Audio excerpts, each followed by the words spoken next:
thank you for watching today with Marilyn and Sarah. We absolutely love getting to minister to you, and we want to encourage you. We know this, that each person watching you right now, at this moment, you have needs in your life, and we want to pray for you.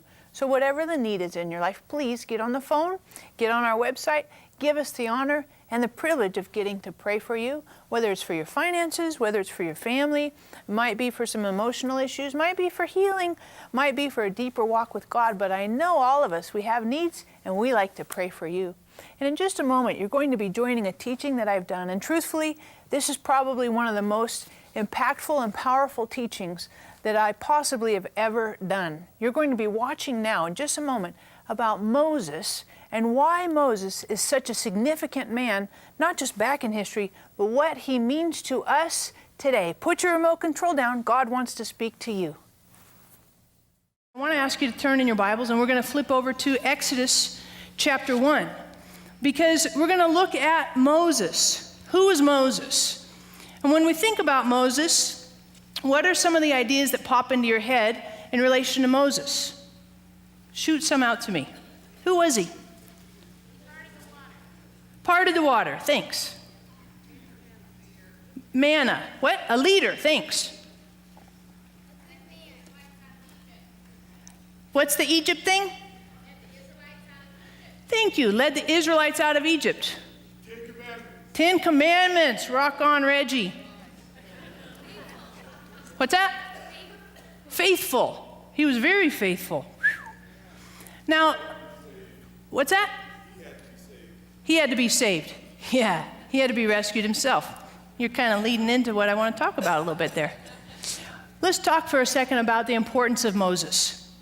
Moses, and strip away some of the religious stuff and all of the Bible stuff.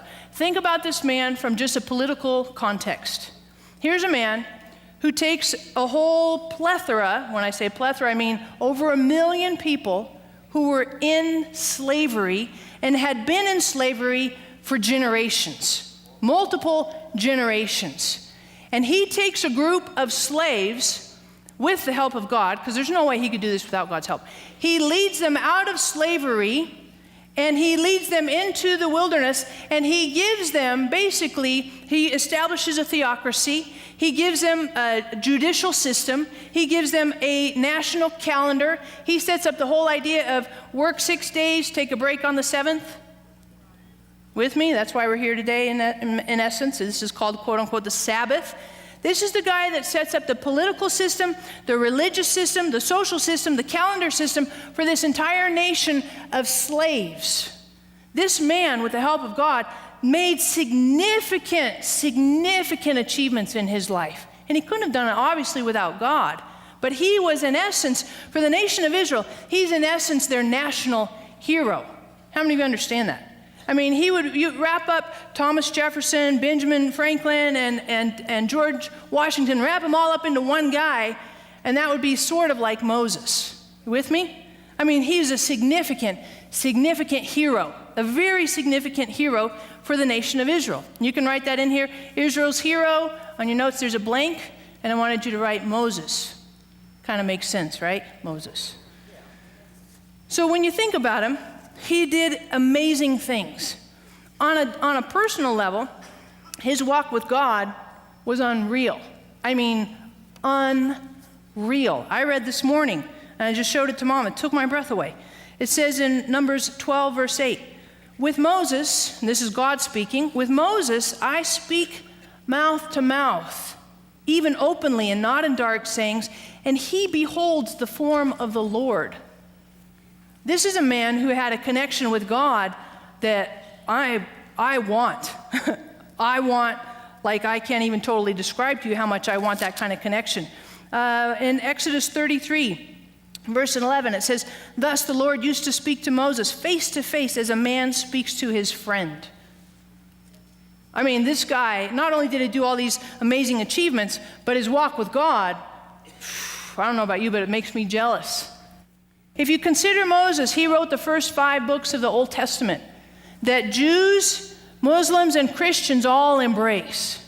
I mean, this is not some kind of Johnny wannabe cool guy that had a neat idea. woke up someday. I mean, this is a man that was very keenly used by God and achieved things way beyond any one individual's natural abilities. I mean, he was amazing. But that's the end of his life, looking at all of his achievements. Let's rewind a little bit and look at the beginning of his life. Because the beginning of his life was a very, very sketchy time. If you look at Exodus 1, you'll see there was a crisis. And what happens in Exodus 1, verses 15 to 22, you see that the crisis was this. The king of Egypt, Pharaoh, started to get intimidated and afraid of all the Hebrews. And it says that he was never aware of who Joseph was. And the more the Hebrews grew and grew and their numbers flourished and developed, I mean, there's a million of them, and the king of Egypt is starting to get freaked out by him. He's like, they're everywhere, they're populating, they're going to overrun us, they're going to take over our economy, this is bad news. So his solution was, let's kill them all. Kill all the Hebrew babies who were born. And it says in verse 16, when you're helping the Hebrew women give birth and see them on the birth stool, if it's a son, put him to death. But if it's a daughter, let her live. And this is directions to the Hebrew midwives. Well, the midwives didn't really follow Pharaoh's directions. So Pharaoh called him in, kind of reprimanded him. And then he made this commandment, verse 22. Every son who is born, you're to throw into the Nile. And every daughter you can keep alive. So this is the season when Moses is born. He's born under the direct commandment, edict of the king of Egypt, that he's supposed to be thrown into the Nile when he's born. This is a crisis time. I mean, a very serious crisis. And you know, an infant, how can an infant help itself? It can't. They hardly even talk. I mean, they're the most fragile, the most vulnerable of all humanity is as an infant. And this is when Moses is born. Moses, who becomes this amazing hero man. I mean, just does all these fantastic, mind-blowing things. And as an infant, he's born into a crisis time when he doesn't know if he'll survive or not. And he doesn't even know what's going on around him. Well, check this out. This is what happens. You see that his mom, when he's born, his mom and his dad see that he is a beautiful child. Verse 2 of chapter 2. He's a beautiful child. And when she could hide him no longer, he's starting to grow and develop, and he's finding his lungs, discovering his voice, and she can't keep him quiet. Well, that's a problem because he's not supposed to be alive. He's been alive covertly for 3 or 4 months, and now we can't keep him a secret anymore. It's out of the box. So what she does is she makes a little wicker basket, his mom. And you know moms with our children, man, we cut off our legs, our head, our toes. We'd give anything for our kids, especially infant kids.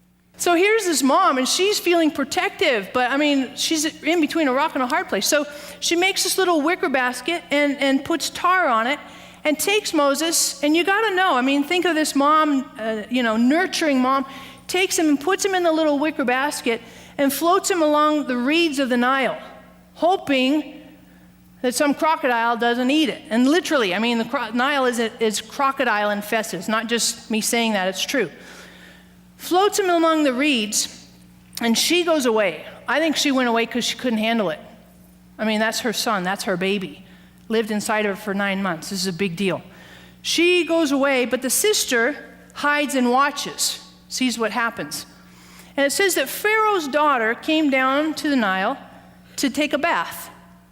And she hears a baby crying and sends her maids over, and they find this little basket and find a baby and bring Moses to Pharaoh's daughter.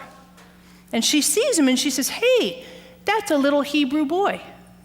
And right when she recognizes this is a Hebrew boy, the sister comes on the scene and says, hey, if you're interested in keeping this baby, I know someone who could help.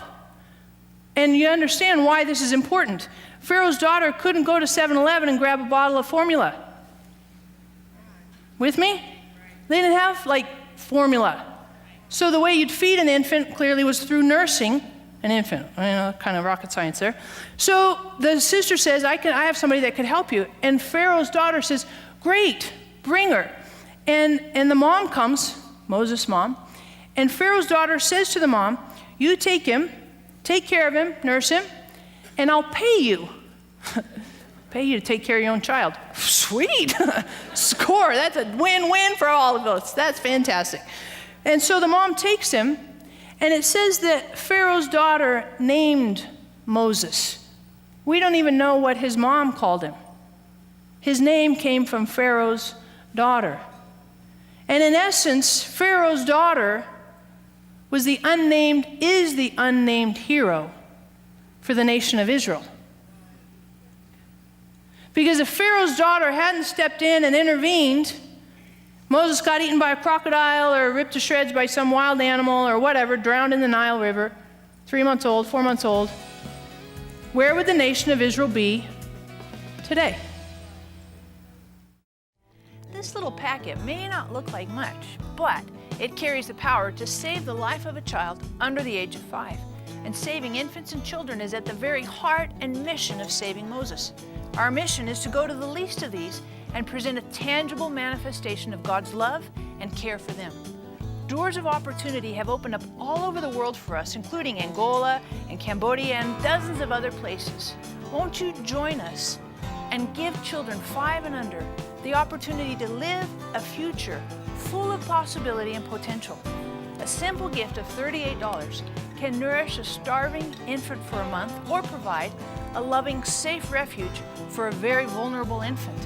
$114 can mean the difference between life and death for 3 little ones. Maybe you have the means and the heart to become a Saving Moses hero today for $38 a month. Save the life of a little one. Call right now or click to change a destiny. You're like, well, God could have brought somebody else. Absolutely. But he didn't.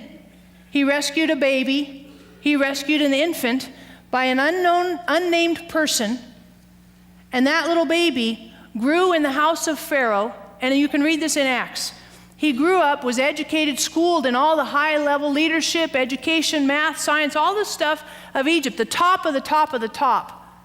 And when he's 40 years old, it says he goes out to see his fellow countrymen and gets a passion and a heart for his own people. But it started somewhere back here. And the thing that I'm so passionate about with Saving Moses is these infants that we rescue, these infants that we feed, these infants that we help, we have no idea what their future will be.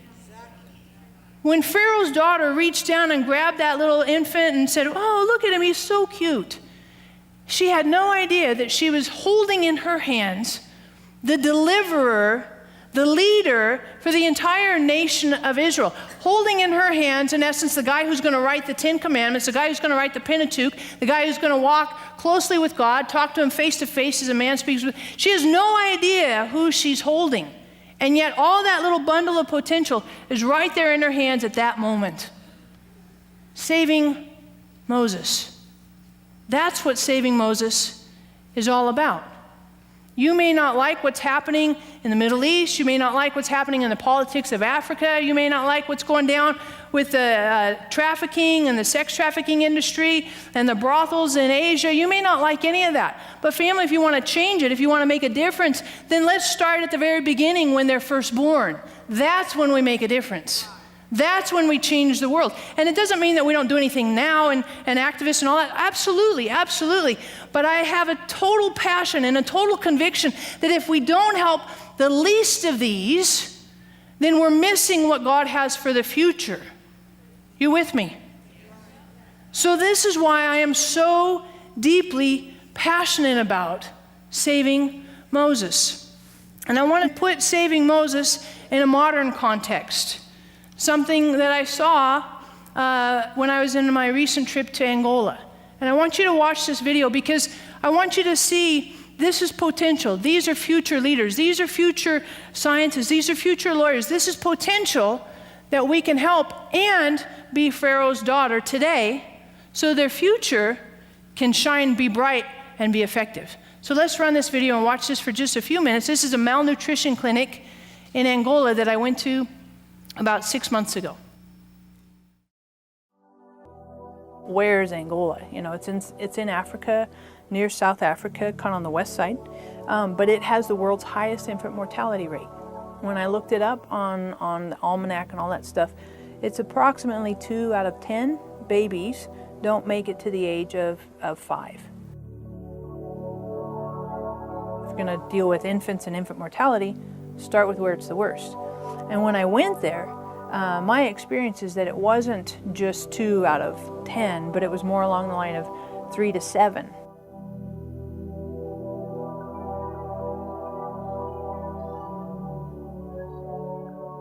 The first malnutrition clinic that we went to, I've never been to a malnutrition clinic, especially for infants or I've never been, so I didn't know what to expect. So you kind of, you're a little bit nervous. And our driver even said this as we were getting out of the car. Really nice guy, South African guy, strong, well put together in his mind, and all this. And I said, aren't you coming? He's like, I'm not going in there. What do you mean you're not going in there? Why not? He's like, I can't see those things again. I've seen them and they haunt me. They come up in my dreams.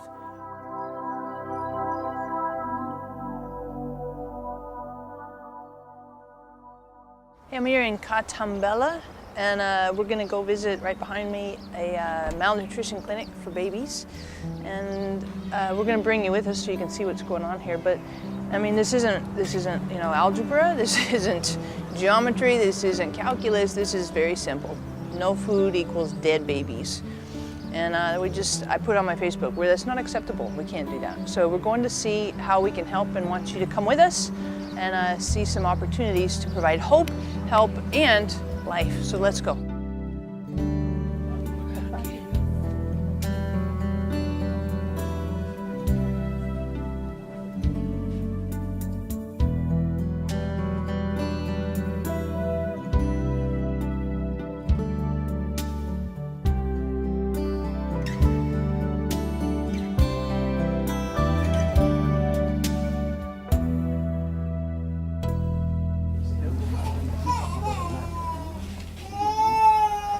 This is Antonio, and about a month old, cleft palate, and so having a really hard time feeding, and so obviously a month old and the cleft palate has a difficult time drinking, and so this is the mom. She's brought him here, and it's good that he's here, but obviously he's really struggling to survive.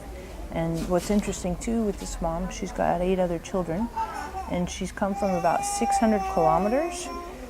So the 8 other kids are home with her oldest daughter, who's about 14 or 15, who's watching after all these other kids so that mom could bring Antonio here to get some care. So she's got 8 kids at home and Antonio here. And so this is obviously kind of a fight to survive. And she's on the front lines of that. So, obrigado.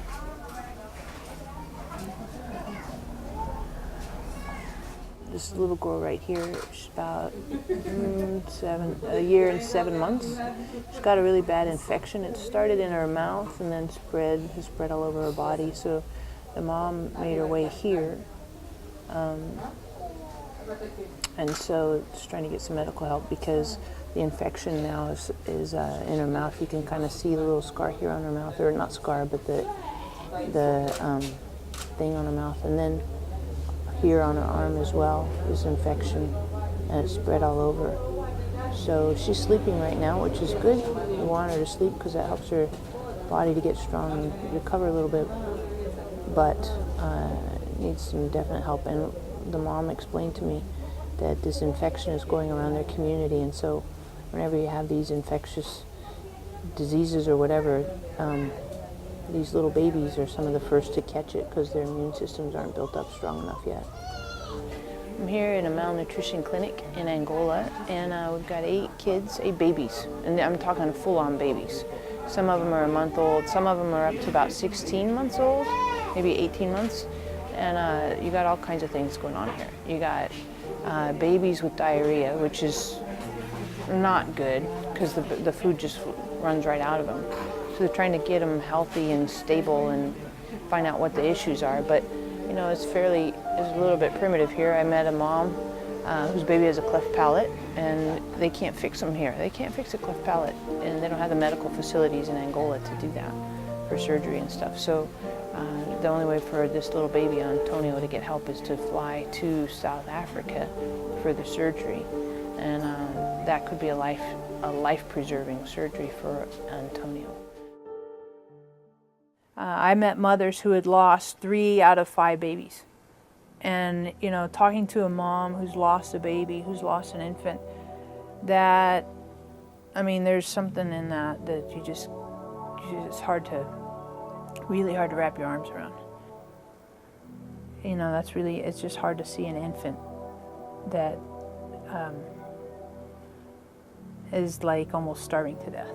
And I remember holding one little girl, her name is Ingevina, and we would go back every day to this particular malnutrition clinic. And I remember, I think it was the first day, then I held Ingevina.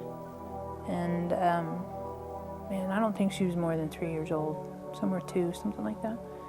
And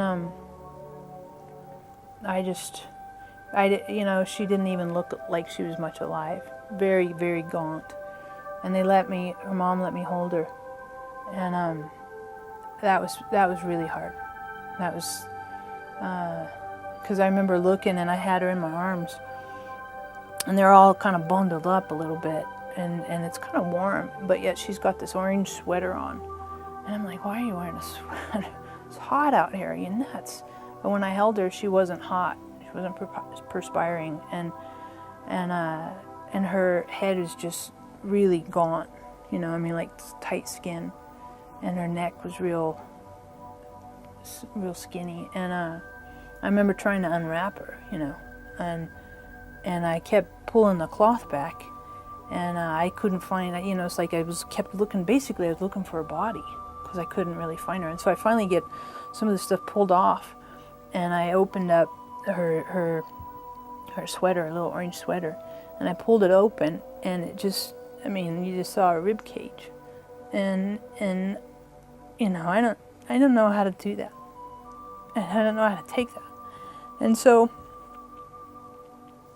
I remember I put it back, and I felt her legs, and to this day, I mean, it still rips me up, because I just think, this little person that has a future, you know. So Ingevina, and I would come back every day and ask, you know, how's Ingevina? How's her weight gain? You know, because they chart them every day, and so that was really hard.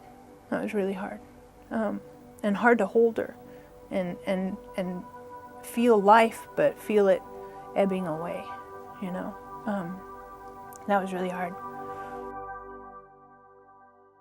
Every time I see Ingevina, she grips my heart, and I don't know if she made it or not. I don't know. My problem is this. In many of these places, this kind of thing isn't rocket science. It's not difficult.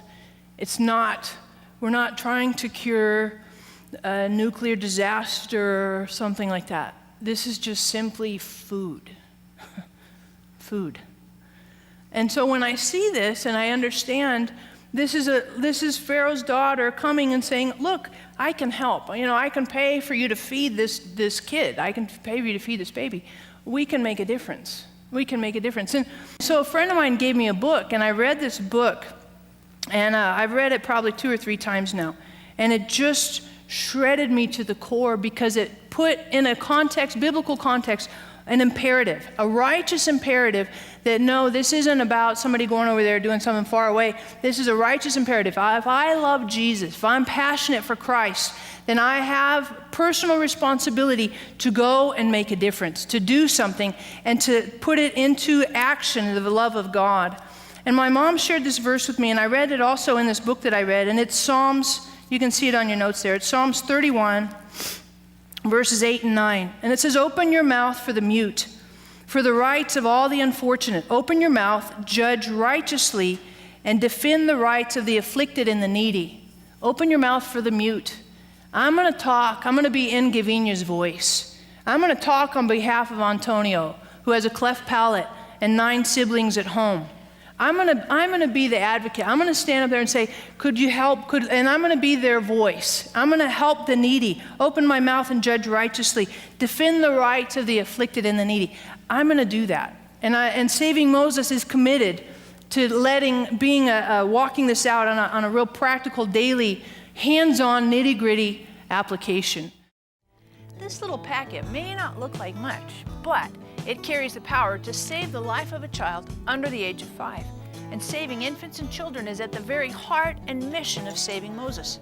Our mission is to go to the least of these and present a tangible manifestation of God's love and care for them.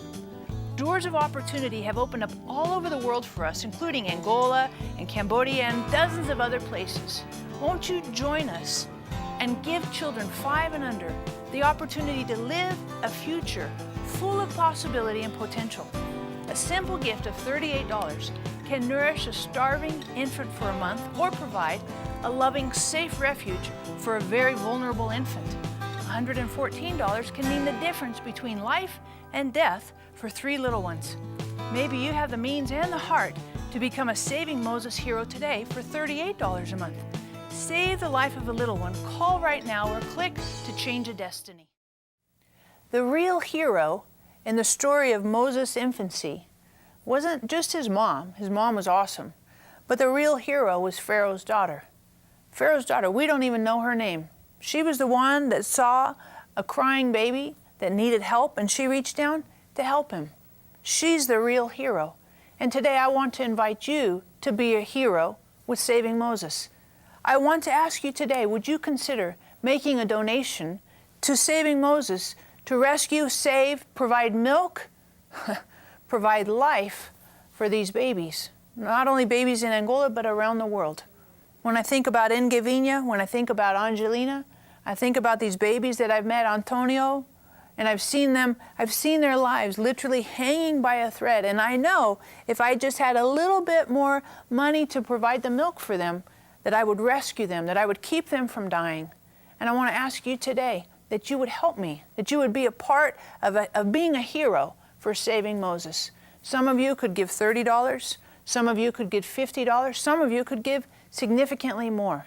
But I want to invite all of you today, let's be a hero. Let's make a difference.